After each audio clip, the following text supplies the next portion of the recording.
Welcome back to East Tennessee. Well, holiday prepping is underway, and you might want to think about how to store your medications. It's something we really don't think about a lot of the times because there's so much going through your mind. But here to share more is Dr. Brandon Morrison. Thank you so much for joining us. Yes, thank you for having me. Absolutely. So medications, it's a tricky subject because we all have them in our pantry, whatever it might be, behind our little mirror in our bathroom.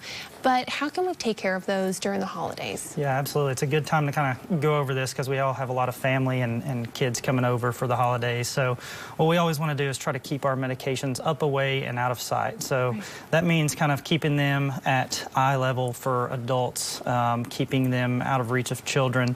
And we want to make sure we put these medications away each time after use, not leave them out on the counter or leaving extra tablets out because kids, unfortunately, they don't always know what that is. And so we want to make sure we're doing everything we can to keep them safe this time of year. Yeah, absolutely. Do you have any tips for how to remember something like that for adults out there that are so busy trying to make sure they got, gifts for Aunt Susie and all of that good stuff? Yeah, absolutely. So we try to use some pill boxes on occasion, so that will help people know exactly what they're taking.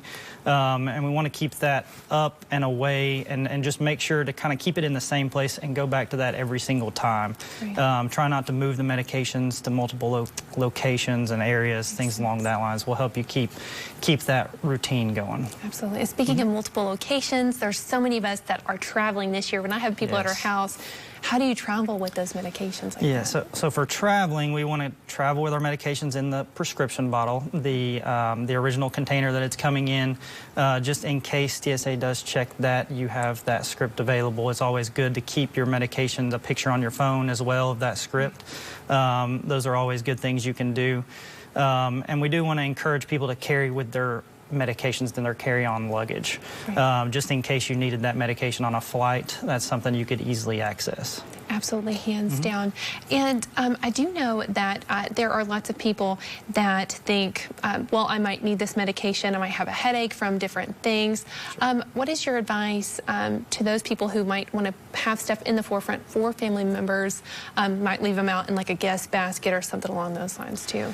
Yeah, and that's big as well with guests coming over. You never know who's going to have medications. And so if people come over with their purses or coats, things like that, they may have those in there and we don't know it. So we again encourage people to kind of keep those in an area where kids are not easily accessible, things like that. And that will keep that kind of safe mentality that we want to keep for our kids. Absolutely. And I know off camera we discussed people who are living with diabetes and insulin and different things like that. You've got the sticks, the finger pricks, and how do you keep those things away from kids as well? Yeah, so we want to keep those kind of in a locked space. Same thing with our controlled substances, whether it be pain medication, anxiety medication, sleeping aids, things like that. Try to keep those in a locked area that kids can access, but other family members as well coming over for the holidays can access as well.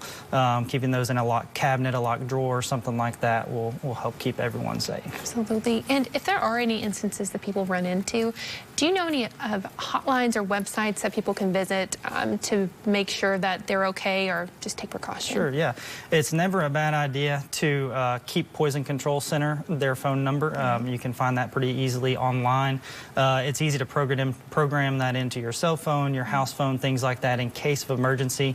And even if you don't know or are unaware, it's never wrong to give them a call and see what their recommendations would be. Yeah, hands down. I love it. Thank you so much for that advice because it's definitely something we don't think about during the holiday season. And thank you for being here today. Thank you so much for having me. Absolutely. Happy holidays. Happy holidays. Thank you. All right, guys. We'll stick around.